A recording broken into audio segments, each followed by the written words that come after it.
A buzzing metropolis, packed with people and buildings as far as the eye can see. It's no surprise that Tokyo is one of the most densely populated cities in the world. And many would agree, this city is just as packed with good food and shopping. Visitors who appreciate design also flock to Japan's capital to marvel at the vast range of unique architecture, including this eye-catching skyscraper. Standing tall at 204 meters, the 50-story Cocoon Tower is an iconic site in Tokyo's Shinjuku district. Now, from its modern exterior, many may assume that this skyscraper is a modern office building. However, it's actually an educational facility which is home to not just one, but 3 different schools, including a fashion school.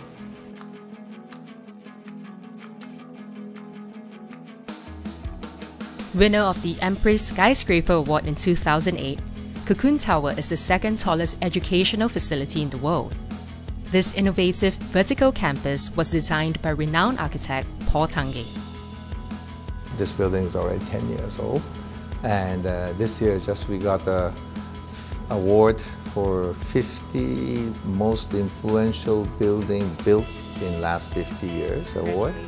So at least it is recognition that we have redefined school architecture to a certain form, and that was accepted. That is important. It is not like we suggest this is the way you have to live, but that will be accepted by the user, which was very rewarding for us. Congratulations again. Thank you, thank you. A bold reimagining of the school formed in cities with limited land is a reflection of one of Mr. Tange's core principles. Design with people in mind, or what he calls adaptable architecture. And it seems one key to unlocking such adaptability is through dialogue with younger architects. In our office, when we're doing the designing, it's not me giving all the instruction or senior people giving the instruction. We have a brainstorming session. Some of the buildings, idea came from very young architect. But once we have a concept, we, the experienced one, can make it better. His belief in nurturing younger architects is why Mr. Tange is a regular speaker and judge with Asia Young Designer Awards, the region's largest student award for architecture and interior design. Currently present in 15 geographic locations, AYDA has seen over 30,000 submissions since 2008. This Nippon Paint has been doing a wonderful job. Encouraging young people, and I'm very happy that they keep on inviting me back because I learn a lot from them, and young architect, and we would like to cultivate more young talent from all over Asia. That is a key, because we judge everybody in a pure sense, because certain countries more advanced than the other. We don't judge them. At least I don't judge them in the same standard, because it's not fair. But the idea is something that we are going to judge. In 2015, Mr. Tange was one of the judges who gave a thumbs up to Rintan's idea of an eco-learning market center. Rin imagined a solar-powered space built from recycled materials, where the public could learn about the sustainable living culture of a fishing village. This design ultimately won him the International Asia Young Designer of the Year award. Now into his 4th year as an architect, AYDA's organizers decided to give Rin a special surprise. Knowing that Rin regards Mr. Tange as a design inspiration, AYDA flew him from Kuala Lumpur to Tokyo for a learning trip, where he would get an exclusive tour of the iconic Cocoon Tower with Mr. Tange himself.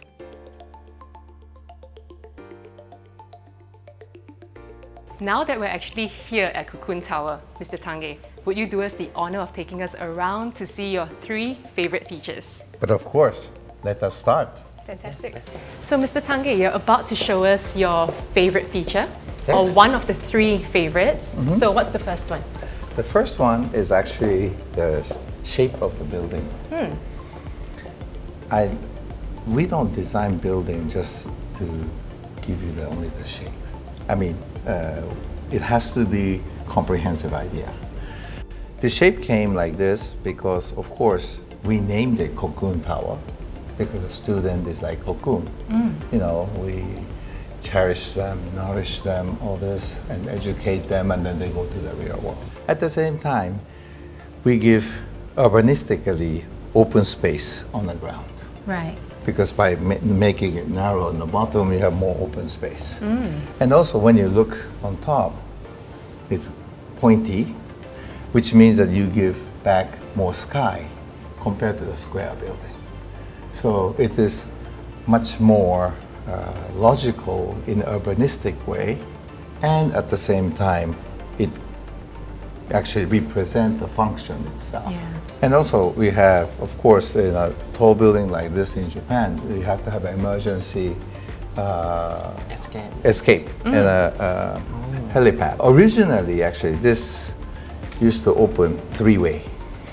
Three ways? And this helipad was in the center.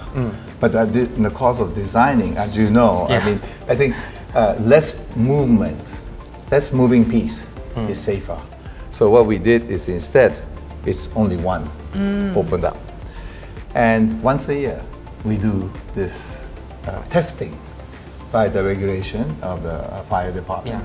So, well, so far, 10 times it opened and closed. I would assume that's also why most buildings in Shinjuku are rectangular, so that it's easier for helicopters to land. Correct. So correct. this wouldn't have been an easy task.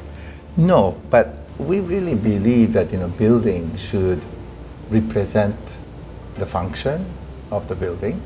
So it's a school.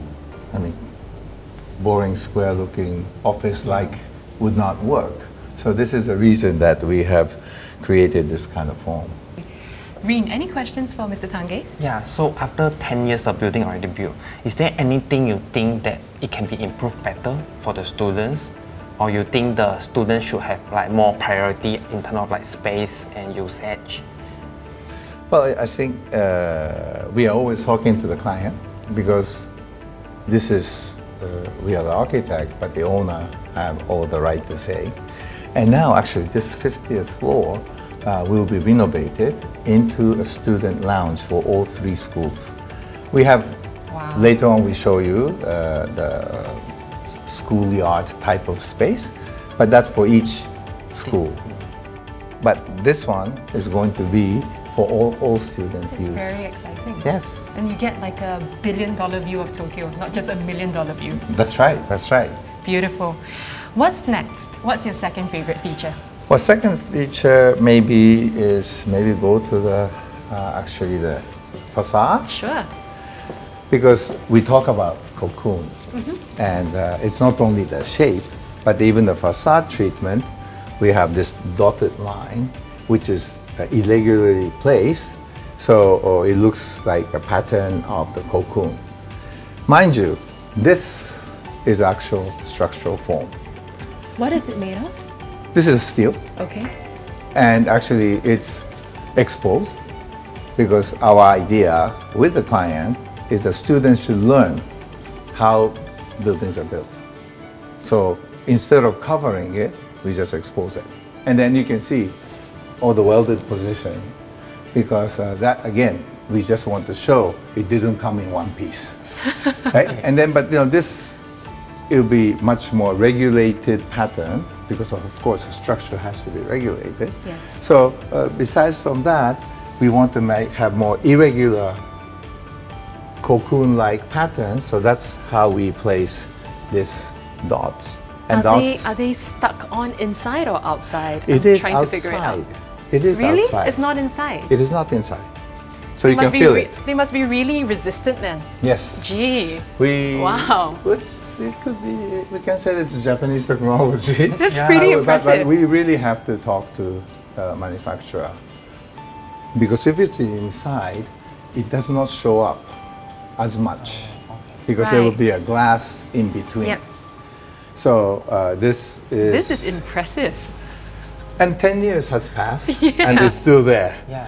relatively in good condition. And that's what we see from the outside, the That's right. web-like effect. Yes, this and this, not only that. Yeah. So you have the layering effect That's from right. far away. That's right. It's very interesting. Thank you for that explanation, Mr. Tange. Thank you. Shall we move on to your final and favorite feature? But of course, Where are we? we are in schoolyard. Oh, It's a 3-story atrium, but I would like to think of it as a schoolyard because usually the school is 3 to 4-story tall. And for our understanding, schoolyard is a very important part of school architecture. Of course, this is 50-story tower, so we really have to reinvent the school feeling. So for us, this is actually a place that people can gather. Of course, in school, classrooms are very important, but that's the place where you have to act as teacher, teaching, student. And that's a very important part. But for us, more importantly, or equally important, is where people can gather and exchange ideas between student, to teacher to student in a much more informal way. So this is 3-story schoolyard. We truncated a big schoolyard, so in 50 stories we distributed every floor 3 places, 3 stories in the entire building. And then also another thing is, of course, they have to have enough classroom. Yeah. This building, we have gotten extra 360% of the volume from what was allowed. It was GFA of 10, we got GFA of 13.6. To do that was not easy. You have to, I mean, as an architect, you know how difficult it is to get the extra volume because everybody will ask, why you need that volume. So it's a connectivity on underground and above ground. The hall, it's an egg-shaped hall downstairs. They're open to public and various other public incentive that we have provided. Mr. Tange, you mentioned earlier that the public is only able to access the egg-shaped auditorium, right? So for visitors to Tokyo who can't actually come to Cocoon Tower, unfortunately, where else would you recommend to them to visit when it comes to architecture and design? For me, one of the most exciting places is Marunouchi and Ginza area. Its history has reinvented that area quite a bit. It was Omotesando area, it was Aoyama area, which was becoming more hip, etc., etc. But eventually it went back to Ginza. And also Marunouchi area, which was considered to be CBD only, but redevelopment of Tokyo train station to other buildings, more mixed use. So nowadays it's more active. So Ginza as a historical shopping area and newly created Marunouchi mixed-use development area. I think those are the areas that I would recommend highly. Well, coming from you, I'm sure that is a good recommendation. Reen, final question before we wrap up this tour. Anything you would like to ask? I really want important question to ask. As Most a young, probably I don't have an answer to that. I will try to ask in a proper way. Yes. Because like a young designer or architect like me, we can actually, I would say we can actually carry out and come out with a design and then trying to sell the design. The most challenging part for us, because we are young and then we don't have really much experience, what is your advice for us to actually market or sell our idea to the client or the developer? I guess what I have to say is really a passion. I mean, you really have to believe what you are selling. Also, there are so many good architects in the world. Everybody is very talented. So how do you differentiate yourself? With your passion and also with your storytelling. You have to market your product And also another key point that I would rather not say, but just because you are becoming a fine architect, not architectural student anymore, I'll tell you. Thank you. Yes, you have to know what their interests are. It is not my idea that I'm selling. It is your idea, the client idea, that I'm visualizing for them. Once you successfully explain that, you're home free. I feel like I just witnessed a passing on of wisdom to a rising star in architecture. Thank you so much, Mr. Tange, for your time today. No, pleasure. I learned a lot. I'm I sure learned Reen did too. too much. Thank you so much. Such a great job. Thank you so much. Thank you so much. Thank Great to you. see you again. Yes. Great to see you. Reen, now that we've been on a tour of Cocoon Tower, how are you feeling right now? I really feel it's different and amazing because the architect itself, Mr. Paul Tange, able to design such a building for the people itself. He actually created the atrium space and common area for the user, which is the student, where normally the school that created by designer, we don't really have this kind of space, especially this building is a high-rise. So you have to sacrifice the space, cut out this void area and provide it as a common area for the student. So it's really amazing how he can actually convince the client by having this sort of idea.